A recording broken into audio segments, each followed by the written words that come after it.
Okay, welcome everyone. My name is Thad Gamula. I'm with the QRA. I will be hosting the coaches and coxswains meeting tonight for this weekend's racing. Um, Host schools are Assumption, Clark, Holy Cross, and WPI.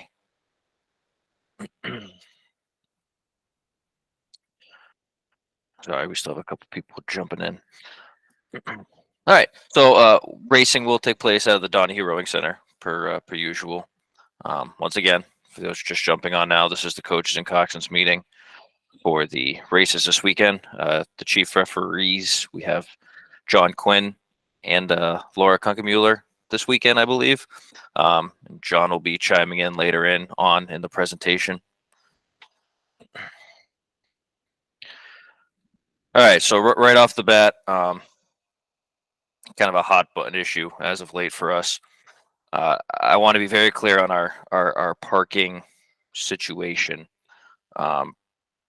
Buses and team trailers are clearly marked in blue. They are at the boat ramp. That is the only vehicles that will be parking there. We do have a police detail at the top of the ramp, and we have an EPO at the bottom of the ramp. Just team buses and trailers. And the next lot over, directly behind the DRC, it's a dirt lot. It's on a hill. They are for team vans, not personal vehicles. Team vans only. Coaches, I can't stress this enough to reach out to your parents and everybody you can about this. The other thing that I can't stress enough that to have you reach out is there is no parking south of the boathouse. For the last couple of weekends, we've had personal vehicles parked all along there. We've got complaints. There should be no parking signs up there now. If anybody parks there, you will be in violation and you could very well get towed. It's your risk to take. Don't do it. The other do not enter areas directly across from the boat ramp. It's the post office. They also have their area pretty well marked. Do not park near there. Do not warm up down their driveway. Don't drive through their area. Just stay away. The rest of the road is available for personal vehicles. I added this slide again because I did get a phone call today. There could be potential construction work going on the bridges on North Quinsigamond this weekend. It could constrain parking. Just be aware, and by all means, it's going to be coned off. You're not going to be able to be in the area. They very well may not work tomorrow because it was recommended that large volume of schools. But just be aware, there may be less parking on North Quinsigamond tomorrow than there has been in the past couple weekends. And for that reason, tomorrow we are running a shuttle bus. Don't take your chances by parking south of the boathouse. Don't take your chances by parking in areas you shouldn't be. If you're showing up a little later, your best bet is just go to, this is a map. It's to Shrewsbury High School. If anybody wants directions, we can find it. We can post it. The coaches should have the info. I believe it was emailed out. It's pretty easy. When you get off 290, instead of going left at the lights down to the boathouse, you go right and you follow that all the way up and you go to the very last parking lot of Shrewsbury High School, all the way out. And there will be a shuttle bus running from 8 a.m. to 6:30 p.m. So we've provided it. Please use it. Don't make silly mistakes of parking where you shouldn't be. All right. Now for what we're all here, the rowing. So for those of you who haven't rowed at the lake yet this season, the DRC is labeled at the very bottom of the screen on the picture. You can see our docks. The docks are a Y shape. Everybody will be launching off the north dock. Once you launch, coxswains, you have the option to go directly to the start, or you can go diagonally across the lake and continue south to warm up. Just a couple of things about going diagonally across the lake. It is shallow. Directly across, you can see there's a red circled area where the pump house is. Stay away. The ground there is real shallow. We don't want you losing a skeg before you even start racing. The other thing is be aware of races coming down the course. If there's a race starting or going. Don't cross the lake. Don't interrupt the race. Stay where you are. Give it a chance to go past, then move across. Just best decisions need to be made out there when we need to have our head on a swivel. If you choose to go down and do the warm up, you travel down the Worcester lane outside of any buoy lines. You stay away from the buoy lines, and you can go all the way south on the Worcester shore. You can cut across at any point. Just be aware of races. Please don't cut across in front of races. It's just, I can't emphasize this enough. And then you'll swing it and go north on the Shrewsbury side. You will go past the DRC again, and then you can go travel to the start. Just an emphasis on going past the DRC.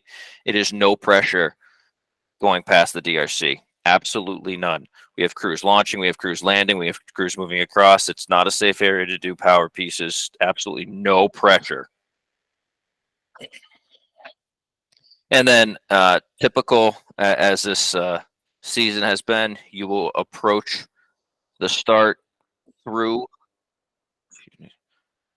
lane 6. There will not be a stake boat in lane 6, and you're going to go up into the cove, and you're going to make a counterclockwise pattern around the 3 buoys we have up there. They're well marked. You have space to do some starts. Move clockwise around them. Do not cut through them. Do not zigzag through them. Go around them. There's a dotted line area. I don't think we've had any real issues with it so far this year, but just don't enter that far cove. The one difference we have this weekend is we do have some 6-boat racing. So there will be a stake boat in lane 0 for Saturday only, I believe. So instead of what we've typically had you do, coming through lane 0 to get on the stake boats when your race is called, you're going to go through the outside pier. Okay, there's lane 0, and then there's the pier of the bridge. You're going to go out south past that, and then you're going to make your 90-degree turn past the pier, go straight across to your lane, and then back it down. Just don't go too far. We don't want you backing down for forever. It's the one change, if you've been here for these past couple weekends, is lane 0 has a stake boat in it tomorrow. So once again, south on the outside of the pier, cut across after the pier, then back it down. A couple other things to hit is if there's a race on the line or starting, please do not, on your way to the starting warm-up area, go through lane 6 and go up into the starting area. It's disruptive, and it's don't do it.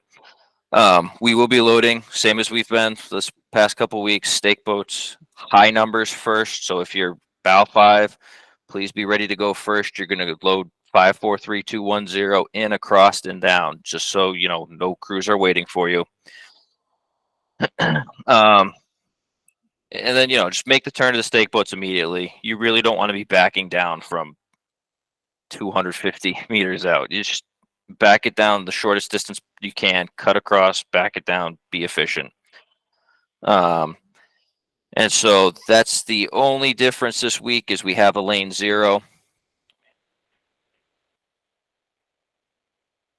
And with that, I will pass it off to Mr. John Quinn to go over the refereeing points this weekend. John? Thanks, Thad. Good evening, everybody. If you've been to some of the prior races this year, a lot of the conversation is essentially the same, but I want to emphasize a few things that Thad did, because these are the issues that we continue to have some concern with, and they are most notably around the start. About tomorrow, we will be attended by 5 licensed referees and 1 observer.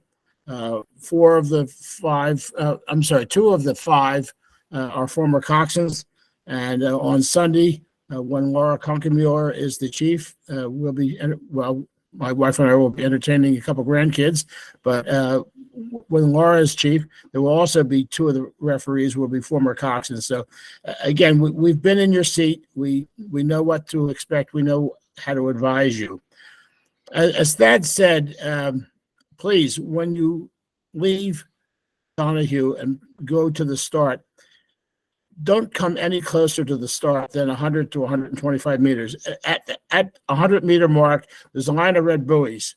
If you see anyone lined up on the start or even close to lining up on the start, please do not enter the archway where the boats are racing, where the stake boats are.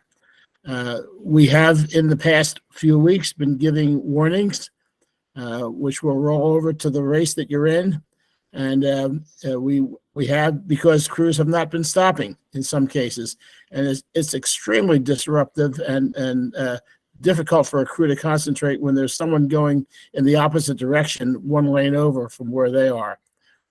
When you reach the warm-up area, which is very, very well marked, very nicely marked, please, it's counterclockwise. Turn around and look, have your bow person look. Do not take a warm-up piece without making sure that you've got a clear coast ahead of you. The way we rotate the referees is that the starter and then usually one referee from a prior race is in the area.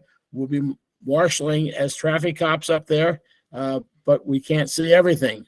Please be assertive and both intelligent and assertive about how you take your warm-ups.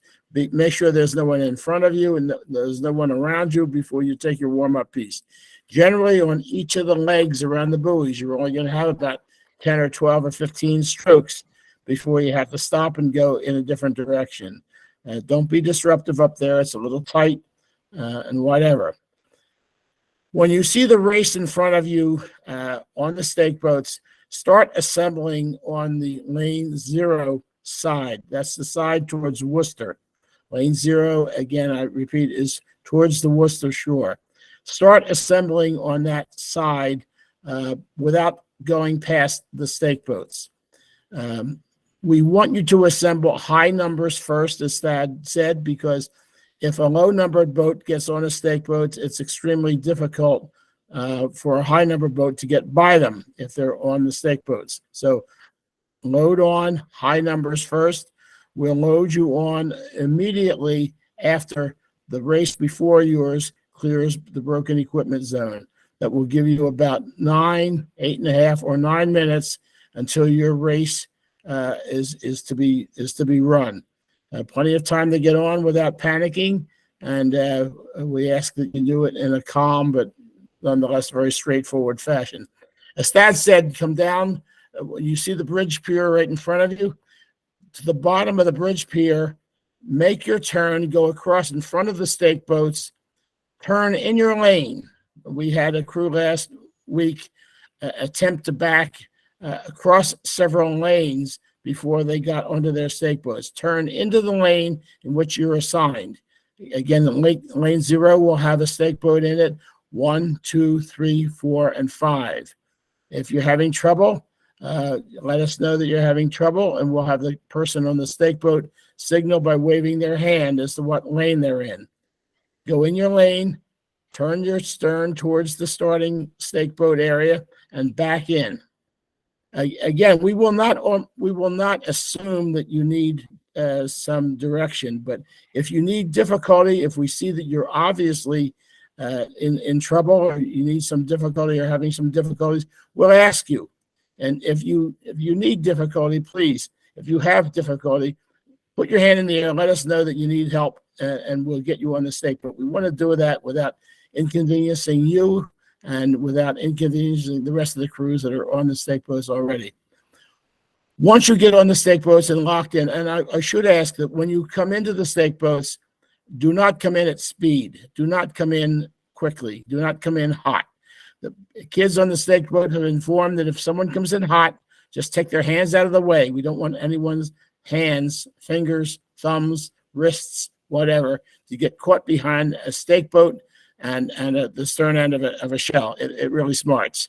So they'll be told to hang on to your boat, but not to hang on at the risk of being pulled in the water. So when you get on the stake boat, if you have to make a correction, scull the boat around gently.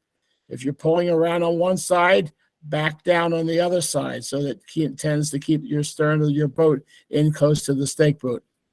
At that point, the judge at the start / aligner will be on your starboard side. You will hear them in your right ear, and the persons they'll be talking to are the stake boat persons, not to you. As they say, pull in or push out or whatever, they're not telling you to do it. They're telling the stake boat holder to do it. And they'll start doing that as soon as the first boat gets on the stake boat, because there are reference points on the bridge that the judge of the start/aligner can see, and they'll be using them for reference as soon as they get something to align.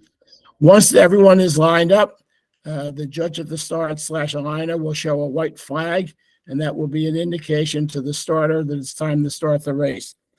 Presuming everything's fine and there's not a big wind or anything like that, the starter, who will be behind you in a motorboat, will announce each crew. We will not be polling the crews. We don't ask for a response, but once we start that process, we're not recognizing hands. But if we're announcing the crews, not polling to ask if you're ready. So they'll go through each of the crews very, very quickly. And again, they'll be very attentive to making sure that you're pointed straight and things like that. Once we have alignment, the starter will say, attention, go, and drop a red flag simultaneously. And at that point, as soon as the red flag starts to move, generally they're very much in sync between the go and the red flag, but as soon as the red flag starts to move, you may go. The first 500 meters is marked by a red buoy, a line of buoys straight across all the lanes. If anything within that 500 meters breaks, I'll repeat, breaks, stop rowing and put your hand in the air. Last week or the week before, whatever it was, we had one crew that had a crab, and they stopped the race, and it cost them a warning because we do not want you to stop the race in the event of bad rowing, crabs, things like that. If anything breaks, stop rowing. We might miss something breaking, but we won't miss the stopped boat. Over the body of the course, the responsibility to steer the course is your own responsibility.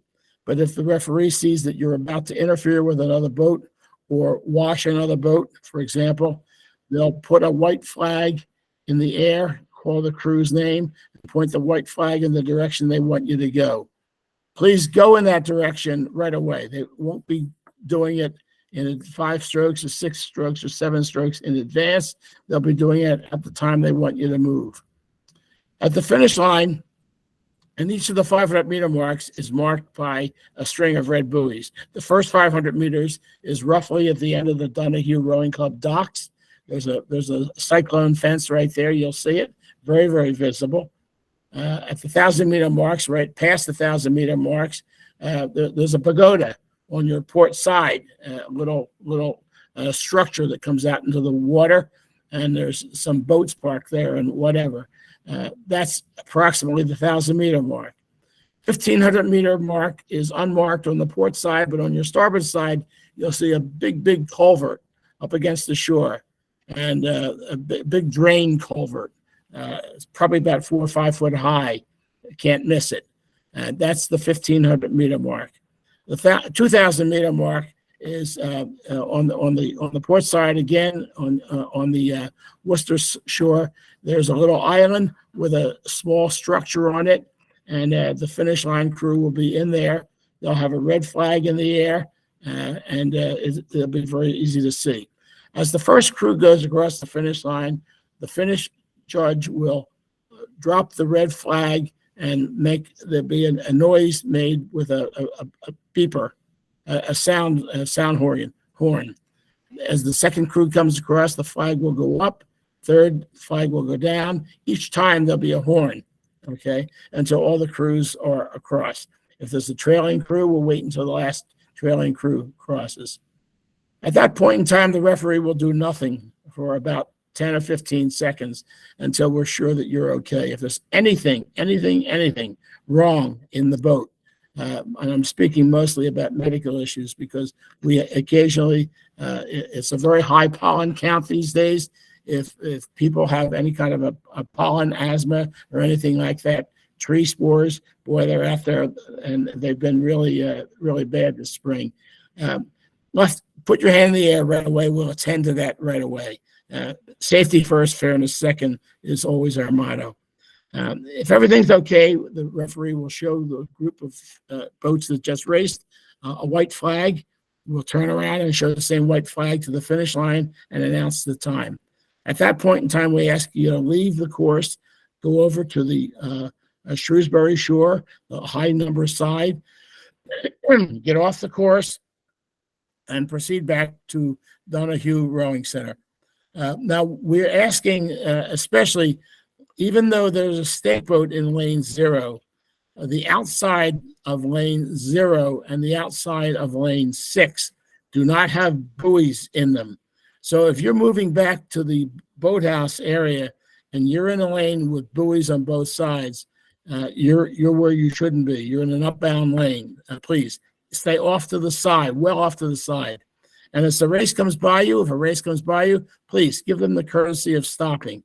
It's bad form to create a disruption and a little bit of a wake for racing crews, especially if it's a calm day. I would ask, I would ask if there's any of you, and I should have said this first, but if any of you have any questions, both today, with tomorrow and Sunday, the referees are down there at the course approximately an hour and a half before race time. We don't go on the water until half an hour before race time. We'll be on the deck, on the porch of Donahue Rowing Center. Ask us, please. Come up, grab us. John, I've got a question. Laura, I've got a question. Or anybody that you see up there that looks like a referee, but make sure you get a referee. We'd rather you ask a question and be sure of the answer before you go on the water, rather than go on the water not knowing what you're doing. What have I across from one other small thing, across from Donahue Rowing Center. Thad, can you go back to the little dock house across? Yeah, see the little red circle? That's directly across from Donahue Rowing Center. There's a little pump house over there. It's a water pumping station. There's a long gradual roadway, paved roadway, goes into the water and extends out, not quite to the racing lanes, but if you go over close to the shore over there, especially in a year when you haven't had a whole lot of rain and flow, you'll do a lot of damage to your boat. Stay away from that area. It's almost directly across the river, across the lake from Donahue Rowing Center. Very, very obvious. There have been historical significant events happen over there when people have done serious damage to boats, and it's marked, but every year it grabs somebody, and it's usually not pretty. So please stay out of that area. That's it. Again, unless anyone has any questions, we hope it's good. I think tomorrow's supposed to be pretty good. We're supposed to have a little rain, I think, on Sunday, but I'm not positive. That's it. All right. Thank you, John. Just a couple more things before we close it out, and just to go over once again, we have a little time lapse of the course that John briefly went over.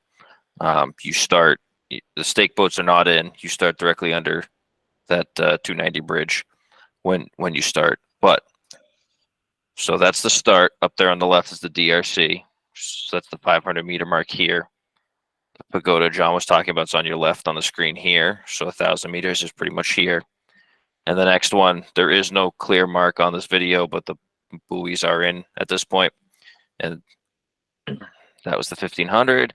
And then the finish line is right before the large blue Route 9 bridge. Now, I got to update this video because this video has no lanes in. The lanes are in, and actually, I do believe lane 0 is fully buoyed. It should be. Okay. Should be. I've been told it was. So the 0 through 5 are racing lanes tomorrow. And then just for your return traffic, after finish and your race has been made official, you spin towards the Shrewsbury shore, your port side, and make sure you are off the course before you head back north towards the DRC. So well off the course. Watch for oncoming races. Stay away from the course. Same thing John said. That outside line of buoys on lane 6 is not in. Nobody will be racing in lane 6, but just stay away. And just to echo, if a race is coming down, please stop your crew until the race passes, then continue.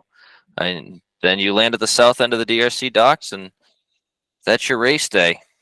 Please know public urination, porta potties are provided at the bottom of the boat ramp. Clubhouse bathrooms are for local schools only. And just to echo John, absolutely, if anything doesn't make sense or anything, doesn't register, and you can't think of the question tonight, by all means, go up to a referee tomorrow. They're easy to talk to. They'll answer the questions to the best of their ability. This is the point in the meeting where if anybody has any questions, yeah, go ahead, John. Yeah, I would add one question, guys. I'm sorry I overpassed this. I'm presuming that there's only been 1 week when we've had to use a quick start. And we'll use a quick start if in the event of the inclement weather, if we can't get crews on the line or if we're having difficulty with a crew. And the only answer is to get them off quickly. We'll do a quick start. And what that will be is we will not announce the crews in a quick start. We'll get everyone on the stake boats. We'll tell you ahead of time that the start's going to be a quick start. And this might change from race to race to race. But we'll tell you in advance of it being a quick start. We'll say, we'll tell you there's going to be a quick start. Then when we're ready, we'll say, quick start, attention, go. So the starting commands are the same, preceded by the words quick start, accompanied by the starting commands and the red flag. But we will not be announcing the crews in a quick start. We gain that time, less time the crews can sit on the line and blow around and worry about losing their points and things like that. Thanks, Ed. All right, thank you, John. So I see no questions in chat. Just so everybody knows, a recording of this meeting will be posted to the YouTube as soon as it's done processing, and that's it. Thanks everybody for. Is the Shrewsbury High School shuttle running on Sunday too? I don't believe it is. Smaller volume of schools. You should have less parking issues on Sunday. Not a problem. All right. Thank you, everybody, for attending, and we will see you this weekend. Have a good night, everyone. Good night.